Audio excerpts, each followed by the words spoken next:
So ito po mga ka-useful yung cartridge ng Xerox Brother DCP-2550. So papakita ko po sa inyo yung pagpapalit ng drum ng cartridge. So ito po, tanggalin nyo muna yung pinaka ink nya, powder ink cartridge. Pagkatapos po ay tatanggalin po natin yung drum nya. Ito, papalitan na po natin yan. So paano natin gagawin? Ano po yung unang kakalasin po ninyo? So ito po ang una nyong kakalasin,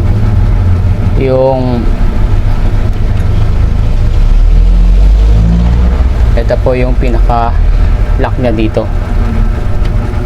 Yan, tanggalin nyo muna po itong lock dito. Yan, pag natanggal nyo na, ibaba nyo lang dyan, hindi siya mawawala. Pagkatapos po, susunod yung tatanggalin yung lock nya, ito yung nasa gitna. Ganyan nyo lang po yan, sikutin nyo lang. Yan, haangat na po siya. Pag umangat, saka nyo po tatanggalin yung dito sa gilid. Yan, ipindutin nyo lang po ito, pindutin nyo lang to, tapos iangat nyo na to. Okay. Tanggalin nyo muna po pala ito, tanggalin nyo muna itong parang shafting.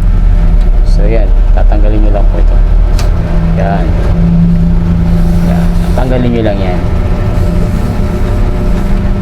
So tanggal nyo na. Susunod po na gagawin, ito naman yung sa gilid. Tatanggalin na po natin yung pinaka cover.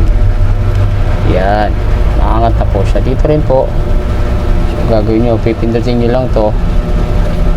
Yan, nasa angat na yung takip. Yan, matatanggal nyo na yung cover ng drum. So yan po, tanggalan natin yung cover ng drum. Tapos po, gagawin natin, tatanggalin naman natin yung drum. I-open nyo lang po dito sa mga gilid kasi angat nyo na. So yun, ayun na. Thank you very much.